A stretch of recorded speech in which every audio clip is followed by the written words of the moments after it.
అనేకసార్లు నా సాక్ష్యం కూడా మీకు అనేకసార్లు చెప్పాను. మొట్టమొదట మా దాంట్లో నేను ఫస్ట్ మా తమిళియన్స్లో ఫస్ట్ ప్రభు నన్ను పట్టుకున్నాడు. ఎవ్వరు మామూలు ఎవ్వరు నమ్ముకోలేదు. హైదరాబాద్లో ఉన్న వారు ఎవ్వరు కూడా నమ్ముకోలేదు. అర్థమైందా? ఇంట్లో బాగా నన్ను కొట్టారు, తిట్టారు. మా నాయన అయితే 3 సంవత్సరాలు నాతో మాట్లాడడం మానేశాడు. నువ్వు నా కొడుకు కాదు, నువ్వు నీ తండ్రిని కాదు. అర్థమవుతుందండి? రకరకాలుగా ఇబ్బంది పెట్టాడు. కానీ దేవుని కృపను బట్టి ఏం చేశాడు? అలాంటి పరిస్థితుల్లో కూడా చివరికి ఇంట్లో నుంచి బయటికి గెంటేస్తానని కూడా నీకు ఆస్తి పో అన్నారు. ఎన్నెన్నో ప్రేమ చేసినప్పటికీ ప్రియమైన పిల్లల ప్రభు ఏం చేశాడు? నేను ప్రభుని నమ్ముకున్నాను, పైకి నన్ను ఇంట్లో నుంచి గెంటేసినా పర్వాలేదు, నన్ను ఏం చేసినా పర్వాలేదు, నాకు ప్రభు కావాలి. అర్థమైందండి? ఆ రీతిగా ప్రభు నిలబెట్టాడు. మరి ఈ దినమున అర్థమవుతుందండి, దాదాపు 70% మంది యేసు ప్రభుని ఏం చేశారు? అందరు నమ్ముకున్నారు ప్రభు. అర్థమైందా? మరి అలాగే సేవకులు కూడా దేవుడు మా దాంట్లోంచే లేవనెత్తాడు. 5 బ్రాంచ్లు కూడా దేవుడు అనుగ్రహించాడు. ఇప్పుడు దేవుని కృపను బట్టి తమిళనాడు ప్రదేశం కూడా అక్కడక్కడికి వెళ్ళి ఏం చేస్తున్నాం? మా బంధువుల మధ్య, ప్రియుల మధ్య ఏం చేస్తున్నాం? సువార్తను అందించడానికి కృప దేవుడు ఇస్తున్నాడు. అర్థమవుతుందండి? అలాగే దేవుడు మీ పట్ల కూడా అన్ని కార్యము చేస్తాడు. హల్లెలూయా. కానీ ఏం చేయాలి మనము? మన దేవుడు ఎందుకు నియమించాడు? ఆయన్ని ఏం చేయాలి? మనం ఘనపరచడం నేర్చుకోవాలి. మన ప్రత్యేకతలో ఉండాలి. ప్రత్యేకత ఎక్కడ కూడా ఏం చేయలేదు. చివరికి నా వివాహ విషయంలో కూడా ఎలాంటి అన్ని ఆచారాలు కానీ, అన్య పద్ధతులు కానీ, తర్వాత నా పిల్లల విషయంలో కానీ, చివరికి మా అమ్మ రక్షణ ఇప్పుడు రక్షణ పొందింది. అర్థమైందా? మాకు వివాహమైన తర్వాత పిల్లలు పుట్టినప్పుడు కూడా మా పిల్లలకు కూడా మా అమ్మ ఒక చిన్న బొట్టు పెట్టడం ఎరగదు. అన్యురాలే, ఎవరైనా ఇచ్చినా చెప్తుంది, వాళ్ళు దేవుని పిల్లలు పెట్టకూడదు. అదే మా తమ్ముడి పిల్లలు, మా చెల్లెలి పిల్లలు ఏమైనా అవుతే మంత్రగారి దగ్గరికి వాళ్ళ దగ్గర తీసుకుని అవి కట్టించేది. కానీ మా పిల్లలకి ఏమైనా అవుతే అప్పుడప్పుడు అమ్మ వాళ్ళ ఇంట్లో వదిలిపెట్టి వస్తాం అక్కడ మా ఇంట్లో. కానీ వాళ్ళకేమైనా ఏదైనా అయితే మాత్రం ఏం చేస్తుందా? ప్రార్థన చేపిస్తుంది. అంటే ఆమెకి ఏమర్థమైంది? వీళ్ళెవరు? దేవుని పిల్లలు, మీరు నిజమైన దేవుని బిడ్డలు. మేమేం చెప్పలేదు, మేము వాళ్ళతో గొడవ పెట్టుకోలేదు, మా పిల్లలకి అది చేయదని. కానీ ఏంది?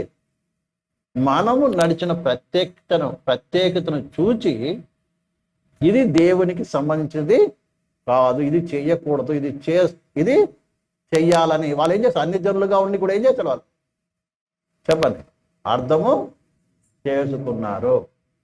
ఇప్పుడు దేని విషయంలో కూడా మన దగ్గరికి ఏం రారు. మా తమ్ముడైనా కానీ, మా చెల్లెలైనా కానీ, బంధువులే కానీ, ఇది అన్న చేయడు, అన్ననికి పనికి సంబంధించింది కాదు. అర్థమైందండి? ఆటోమేటిక్గా అందరి ముందు లేదు. మన ప్రత్యేకత అనేది ఏమైంది? మీకు అర్థం కావడానికి చెప్తున్నా ప్రియమైన బిడ్డ. మా చెల్లికి వివాహం అయింది, మా రెండో చెల్లికి వివాహం అయింది. మొట్టమొదట కుమారుడు పుట్టాడు. అనుజులు ఏం చేస్తారు? పిల్లలు పుట్టగానే జాతకం రాపిస్తారు. మీ దగ్గర ఇక్కడ ఉందా? అట్లా జాతకాలు రాపిస్తారు కదా. ఆ పుట్టిన టైము రోజు పెట్టి ఏం చేస్తారు? జాతకాలు రాపిస్తారు.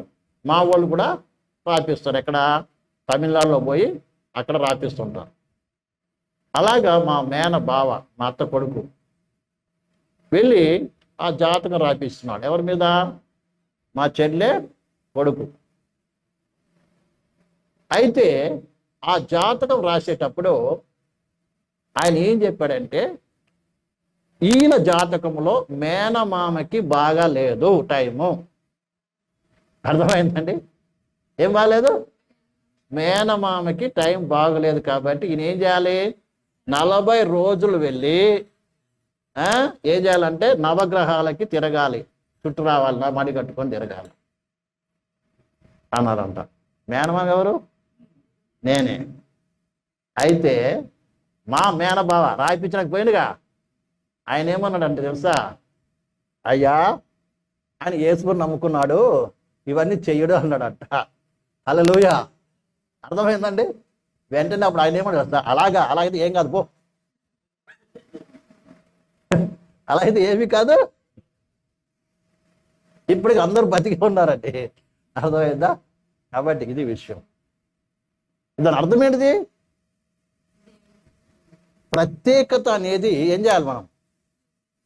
ఇప్పుడు ప్రత్యేకంగా అక్కడ మాకు తెలిసినంత మట్టుకు మేమున్న స్థలంలో సేవ చేసే పరిచయాలలో ఎవరైతే మా బంధు ప్రియుల్లో కావచ్చు యేసుని కొత్తగా నమ్ముకుంటున్నారో వారికి ప్రత్యేకంగా ఇది చెయ్యొద్దు ఇది చెప్పాల్సిన పని వచ్చేవాళ్ళు ముందే అన్ని నిర్ణయించుకొని వచ్చేస్తారు.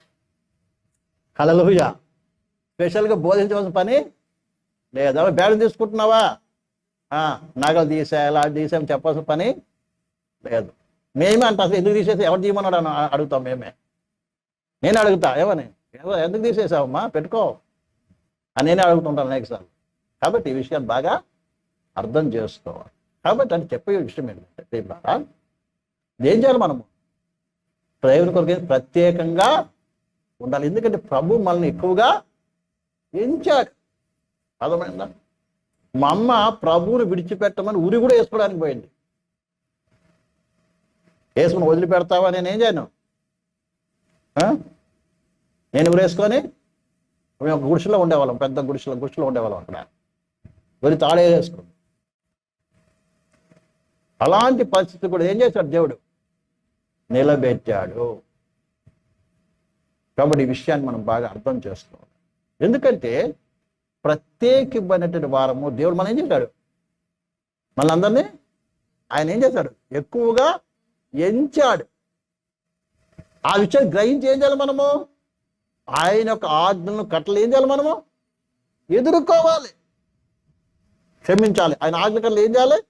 గైకొనాలి. గైకొన్నప్పుడు నిత్యముగా దేవుడు ఏం చేస్తాడు?